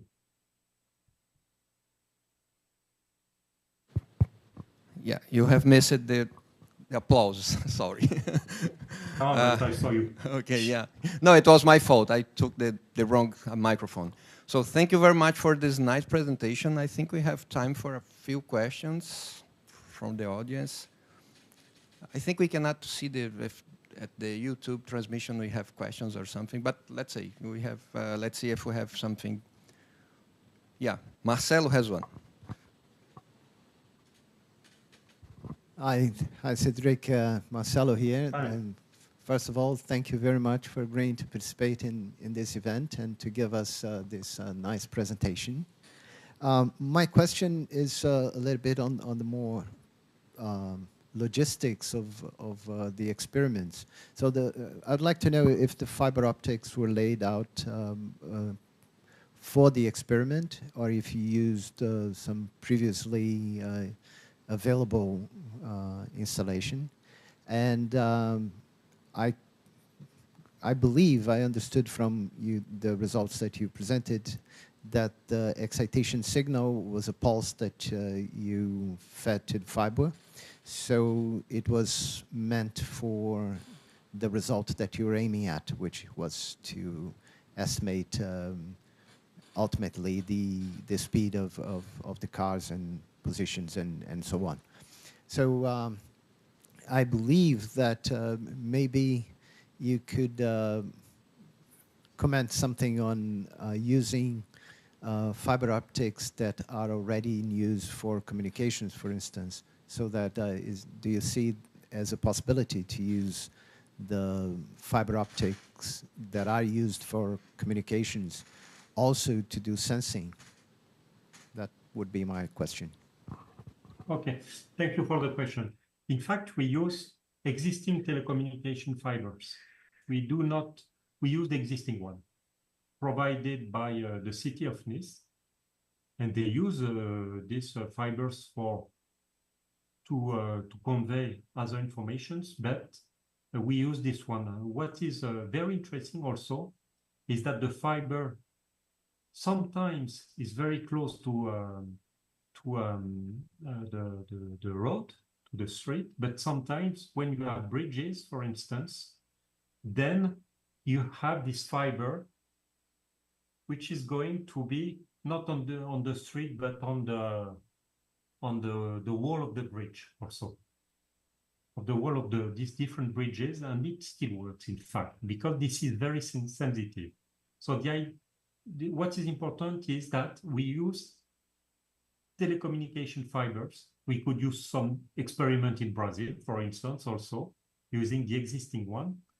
And what is important to understand is the quality of the detector to detect these signals, because you need to understand that the deformation are nanometric. Okay, it means that we work with fingerprints of, let's say, 1 nanometer, and we are able to detect this. But this is not our this is not our own fibers. These are existing ones used for other information conveyed. Thank you. I had understood that you might have used pulses that would, so that they should shut down the fiber and run the experiment. So can you at the same time do the communications and the sensing? No, we cannot, in fact. Okay. We cannot do everything at the same time. But in fact, I would say that we do not have this problem, because when you have some telecommunication fiber, in fact, when they install this, they do not install only one. They will install 10 fibers, for instance, at the same place, in case you would have one out of order, so they can have other one. So what we use, in fact, we use these telecommunication fibers, which are black because they are unused, in fact. But unfortunately, we cannot use at the same time same fiber for telecommunication and for sensing. But maybe in the close future we will be able to do this, but not for now. Yeah, no, perfect. Yeah, but it's a very clever idea, because they have redundancies, and then you can use the redundancy for sensing. Yeah, it's very nice. Thank you very much. Thank you.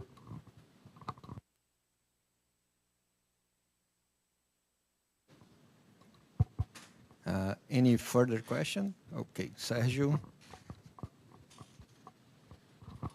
Hi, Professor. Thank you again for the talk. Two maybe silly questions. The one is the obvious one.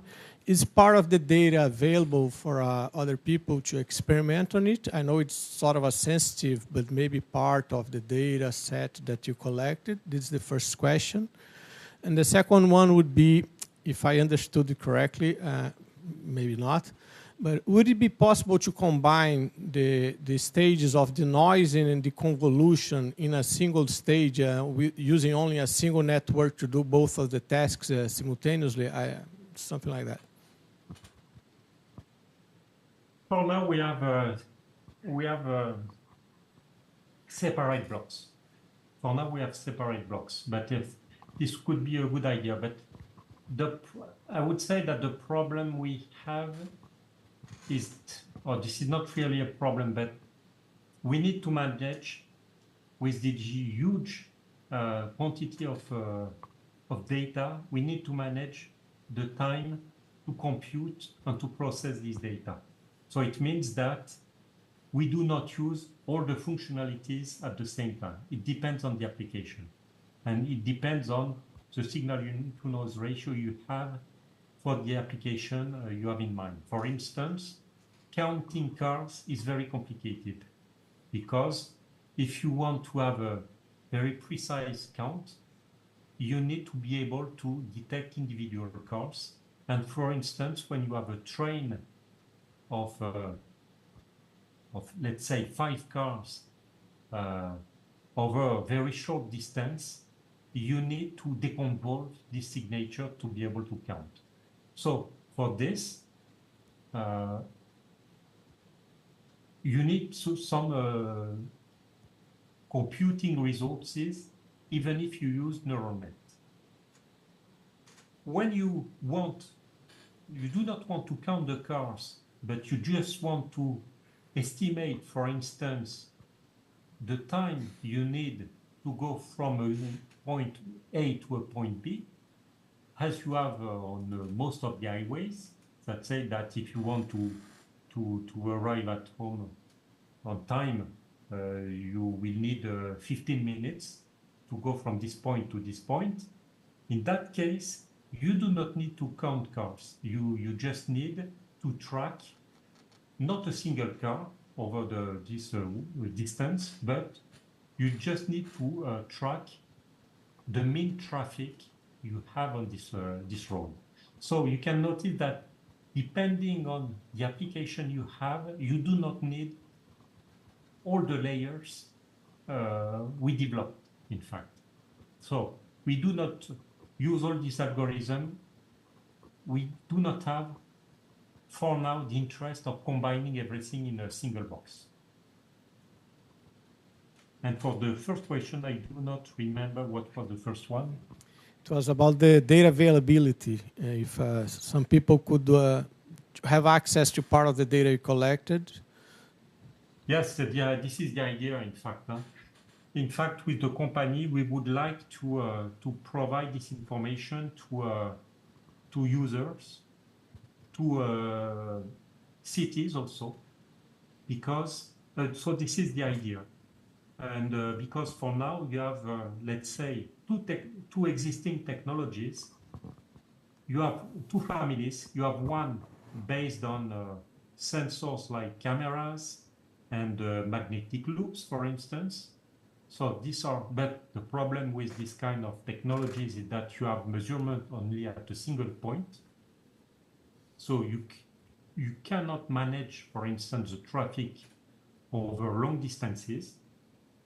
And the other family, the second family of technologies is Waze, for instance.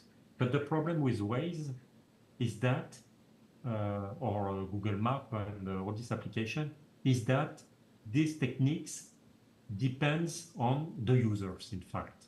You need to switch on, of course, you need to switch on your cell phone and so on to make some measurement and to share this measurement with the community around you. And the information you have with Waze, you have a delay with this. This is the first point. We observe this. And you can also attack this kind of data. And for instance, we read an experiment, I think it was in Germany, with people driving in a car with, let's say, 100 cell phones switch on in his car, in a single car, at 5 in the morning. And what we observed with this kind of attack is that we were able to see traffic jam, which did not exist in fact, okay? So it means that you can attack and you can correct the data provided by Waze, just by multiplying the number of cell phones at a given place. And again, when you need this kind of data coming from Google or Waze, you depend on this company. And so this is why we develop this new kind of technology, in some sense, at the mid-distance between the cameras, where you have a measurement at a single point, and Waze, where you have measurement over very long distances, but you are not the owner of this kind of data.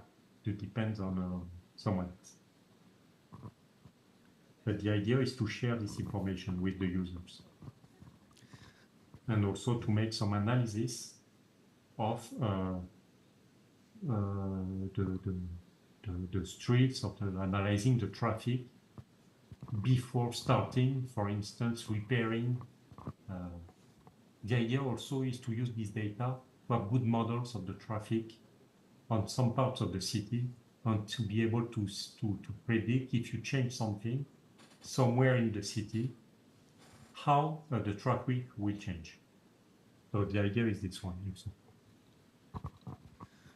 Okay, Cedric. Sergio is thanking for your responses and everything, so he's a bit shy to thank for himself. Any further question? Yeah, Denise. Hi, Cedric. How are you? Hi. Hi. I miss your color T-shirt today.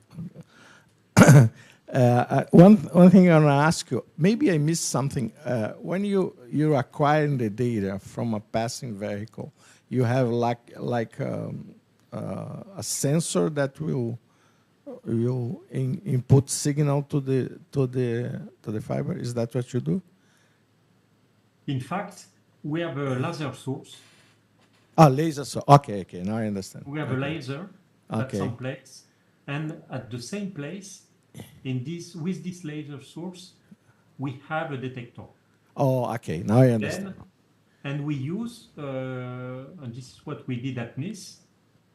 We went at a place where we had an access to the fiber, and we connected the laser to the input of this source. Oh, I know. Okay. Then you send pulses of light inside, and with the detector, which is connected to a computer, we detect the light that is backscattered to the source because of this small dust.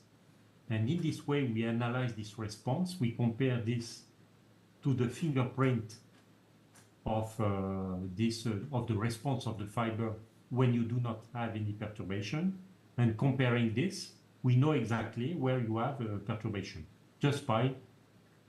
So that means that if you change you use different fiber, you'll be able to learn the backscattering model for each different types of fibers, right?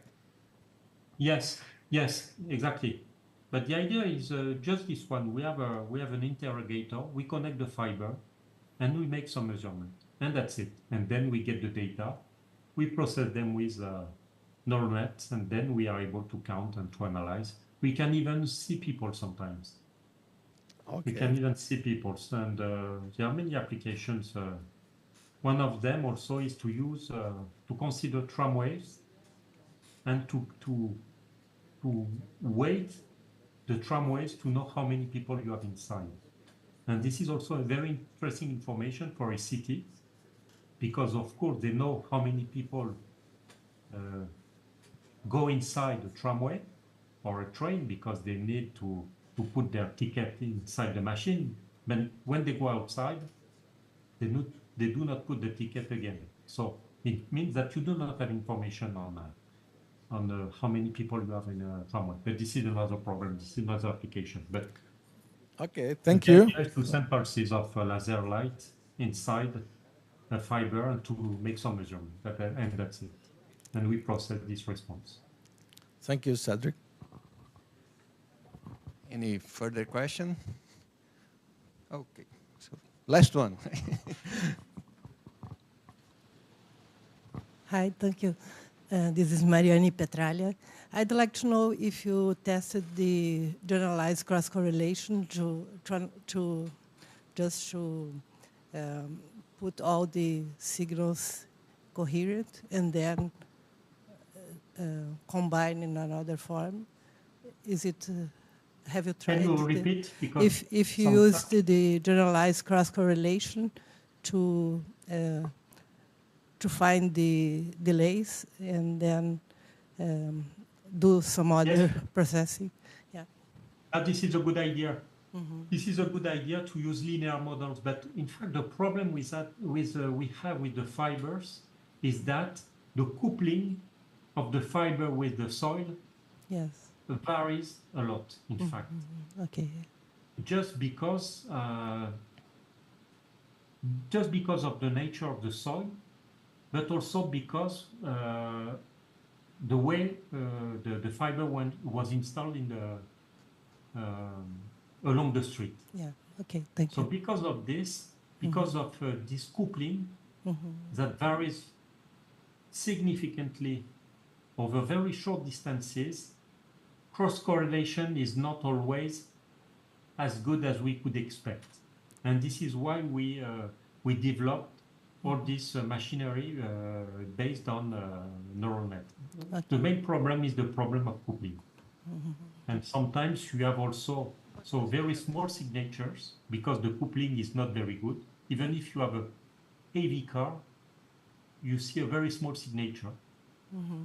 And sometimes you just have noise also because you have a source of noise around this, and you do not detect the propagation of the mechanical vibration in the soil. But of course, cross-correlation is the more natural way to, and this is the optimal solution for this kind of problem. But in that case, we need to estimate at the same time a function that transforms one time series into another one. You have usually this is not just a delay. Yeah, it's possible to just normalize to turn the spectrum Yes. flat. Okay. But in our case, in fact, as we knew, we want to be able to propose this kind of solution for many different kind of roads, cities, and so on. We try to find a robust technique, which is quite agnostic compared with respect to the coupling, in fact. Yeah. What about the sampling frequency of the signals? Which frequency do you process the signals? Sampling frequency. The sampling frequency. In fact, this is the vibrations we observe when we have traffic. The bandwidth is between 0 and 5 Hertz. So it means that you do not need to sample the signals with very high sampling frequency, because this is very low. Okay. But you have other phenomena that are also very interesting to analyze. For instance, the P waves that propagates and that can be generated by other phenomena, such as earthquakes, and there you have a higher frequency content in that case. But for traffic monitoring, the sampling frequency can be 50 Hertz, no more. So this is the good point. Very low. But as the idea is to analyze at the same time not only the traffic, but also other events, you need to sample this at higher frequencies than this one. Okay. And in fact, the beginning of this story with distributed acoustic sensing applied to smart cities monitoring is that I started working with a geophysicist, Anthony Sladen, who was using these fibers to detect earthquakes close to Nice. And so he showed me the signals, and I observed some tracks at the very beginning of over the first time series data channels. And I asked him what was this signal, and he told me these are the cars. In fact, I detect at the same time as the earthquakes. So I told him, you know, we should be able to do something with this. And we started working on this application in this way. But it means that we want to use these fibers not only for traffic monitoring and detect cars, but for many other applications. And this is interesting to have a larger bandwidth. But I would say that between 0 and 200 hertz, that's good. That's good. Thank you very much. Thank you for the questions. So thank you, Cedric, for the nice presentation, Thank you, for the whole discussion, and again, for accepting our invitation to be part of this event. And so I think we are going to have contact after the meeting, so people are going to get in contact to know a bit more details with you. So thank you again. Thank you very much. Thank you, Charles. Thank you for the invitation, and hope to see you soon. Okay. Bye. Muito bom.